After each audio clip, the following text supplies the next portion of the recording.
friends. Did you take this chapter 10 quiz? Yes. Oh, good. Caesar, let's go over and see what the correct answers were. After the War of 1812, who took over as the fifth president? Dude, everyone knows that it was James Monroe. Unlike previous president, it says James Monroe right here, Caesar. I know. Some people. Anyway, unlike previous presidents, James Monroe took government action to increase economic success in the United States. Yeah, that's true. He kind of got away from that laissez-faire attitude, and he was like, why not try to help our economy? Now, he was so popular, his presidency was known as the era of good feelings, that no one even bothered to run against him in 1820. He ran unopposed. That's the only time other than George Washington that's ever happened. During James Monroe's presidency, we got Florida from Spain. They just gave it to us. And the reason they gave it to us is, bottom line, they couldn't control it. African Americans were escaping from Georgia and heading in there. Seminoles were raiding American settlements.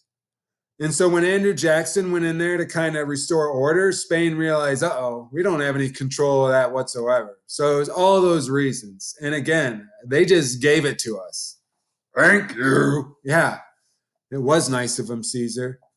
Other than that, James Monroe, he's probably known for the Monroe Doctrine. This basically said, don't try to set up colonies in the Western Hemisphere or mess with the independence of these new countries. The United States runs this part of the world now. It's a pretty boss move by Monroe. Now, after 8 years, John Quincy Adams, the son of John Adams, takes over, doesn't really do a whole lot. But then comes our main man, Andrew Jackson. So how was he different from the previous presidents? Well, we've all talked about it. He grew up poor and uneducated. Boo-hoo, poor Andrew Jackson.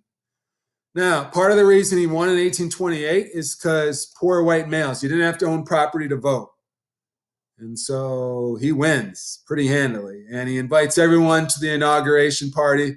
They trash the White House. Party! Yeah, it was a heck of a party. Punch was spilled. Crazy. Now, the ugly side of Andrew Jackson, the Trail of Tears, the Indian Removal Act. And during his time, there's still over 100,000 Native Americans living east of the Mississippi River. And they tried their best to fit into white society, but it just wasn't good enough. They were in our way. We wanted the farmland.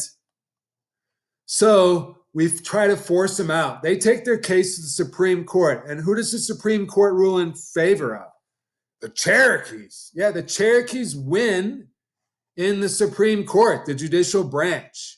But Andrew Jackson ignores the Supreme Court, basically gives them the middle finger, says, we're going to forget you guys. Let's see you enforce it. And he sends troops in and marches those Native Americans living in Georgia, Alabama, Florida, Mississippi, Choctaw, Cherokee, all those tribes, and moves them to what would be today Oklahoma.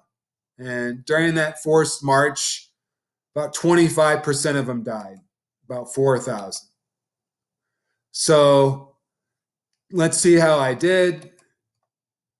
And turns out I got all of them right because I'm the teacher and I'm so smart. Yes. All right, my friends, it's important to check our work. Thank you for paying attention and watching it. Peace. Bye-bye.